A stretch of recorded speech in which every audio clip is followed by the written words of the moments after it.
I didn't even realize it, I didn't see it.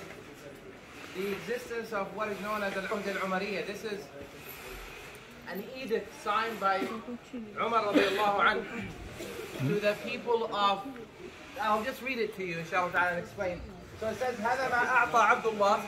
This is what the servant of Allah, and this is something that the Khulafa used to find pride in. The first thing that they would describe, the title that they would assign to themselves is the servant of Allah. And they learned that from the Prophet ﷺ. The Prophet used to take pride in being the servant of Allah. So the Prophet ﷺ will say, Abdullahi wa Rasuluh. I'm the servant of Allah, or the slave of Allah and His messenger. So هَذَا مَا أَعْطَى عَبْدُ اللَّهِ. That's not his name, that's just his title. He didn't want to say Amir or anything. Umar, right? The servant of Allah, Umar, Amirul Mu'mineen, the commander of the believers, Ahla Iliya min al-Aman, to the people of Iliya. And Iliya basically means the house of the Lord or the house of God, right? And it is one of the ancient names of the city of Jerusalem, right? Or Urushalim. So it's one of the names of Umar radiallahu anhu used to refer to Bayt al-Maqdis. Right? Bayt al-Maqdis was one of the names also of the city. So the people of Iliya, and that basically covers even the outskirts of the city, right? Min al-Aman. This is basically the edict that he gave in terms of, because there was a pact between them and Umar. They said, we're going to turn over the city of the keys of the gates of the city to the commander of the Muslims. So when Abu Ubaidah came to receive it, because Abu Ubaidah was the general, the commander of the armies, they said, not you. Who is that? So he said, he's in Medina, or Amir. So Umar radiallahu anhu came, traveled, very famous story of Umar traveling, and they said, this is the person. This is the one that is in our tradition. And they gave it to him, and he gave them this basically edict that they will be safe, guaranteeing their safety. أعطاهم أمانا لأنفسهم, in their persons, وأموالهم, their properties, وكنائسهم, and their churches, وصلبانهم, وسقيمها وبريئها وسائر ملتها, right? Also to their crosses and their symbols, to the sick, to the healthy, everyone. وسائر ملتها أنه لا تسكن كنائسهم ولا تهدم, that their churches are not to be demolished or to even occupied or seized, not to be seized or occupied or demolished. ولا ينتقض منها ولا من حيزها. You can't seize any part of it. You can't take any amount of the spaces that they have. ولا من حيزها ولا من صلبهم, not from their descendants, right? ولا من شيء من أموالهم ولا من صلبهم, meaning their crosses are not to be touched, right, or destroyed. ولا من شيء من أموالهم, none of their wealth or properties. ولا يكرهون على دينهم ولا يضار أحد منهم, and they're not supposed to be, they should not be forced to leave their religion, right? Nor should they be harassed. ولا يسكن بإيليا معهم أحد من اليهود, and this is very key, and that because the condition was, you do not let the Jews come back and reside with us. So he said the Jews are not to come and bother them or live with them. So Umar gave them that fact, that we guarantee that we're not going to allow that to happen. Umar. وعلى أهل إيليا أن يعطوا الجزية كما يعطي أهل المدائن. And they also have duty to pay jizya, just like the other places that the Muslims seized that were inhabited by people who were not Muslims. وعليهم أن يخرجوا منها الروم واللصوص. They also have the obligation to kick out the Romans and the thieves, right? فمن خرج منهم فإنه أمن على نفسه وماله.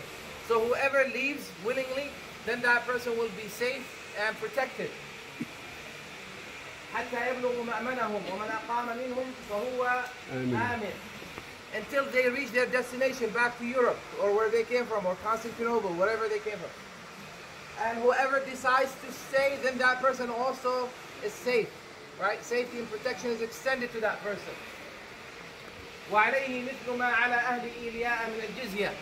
And whoever stays, then the same ruling that applies to the original people, to the indigenous people of Jerusalem will apply to them as well. ومن أحب من أهل إيلياء أن يسير بنفسه وماله مع الروم ويخلي بيعهم ولا بيعهم نعم بيعهم وصلبهم حتى يبلغوا مأمنهم. So whoever chooses from the people, from the indigenous people of Jerusalem to leave with the Romans, because remember it was under Roman protection, right? Yeah. Then they can do that and they can take whatever they want with them. ومن كان بها من أهل الأرض فمن شاء منهم قعد. And anyone else who lives here from other places can stay here safely. ومن كان بها من أهل الأرض فمن شاء منهم قعد وعليه مثل ما على أهل إيلياء من الجزية. The same rules applies also to foreigners who choose to stay here. ومن شاء سار مع الروم. And whoever wants to go with the Romans, with the Roman armies, they can do that. You know, you're free to go or stay.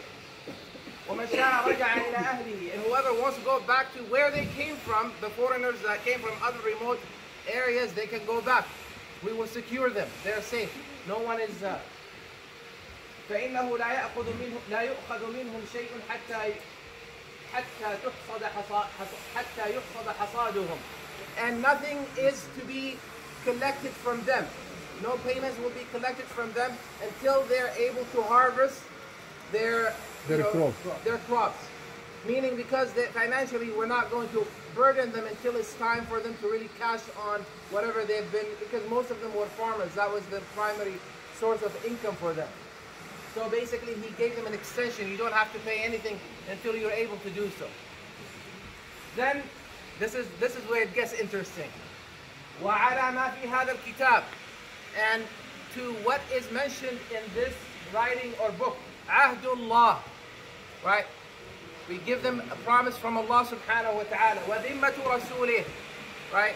And also the guarantee that the Prophet ﷺ gave. Sallallahu alayhi wa sallam, because the Prophet ﷺ taught the Sahaba.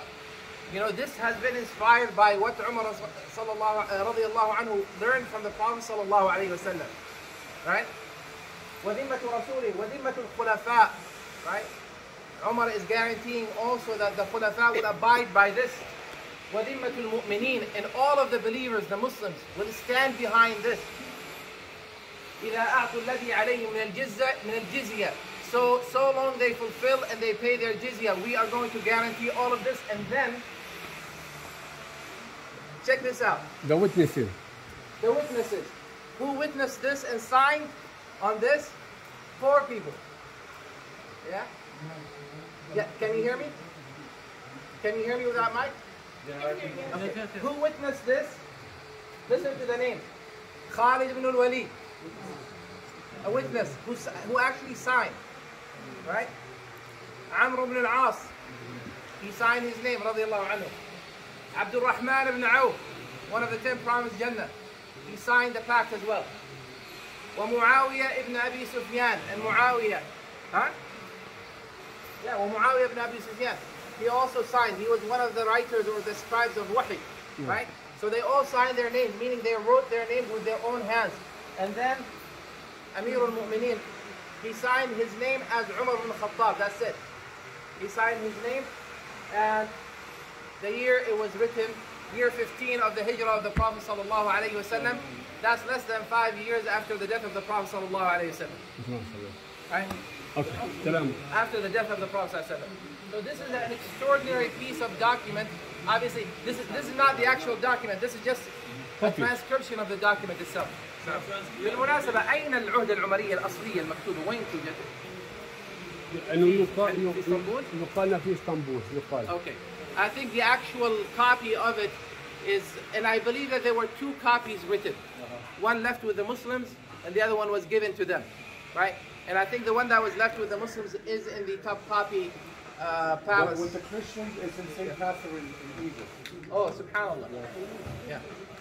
Amazing, subhanallah. St. Catherine. Yeah, and it's still there.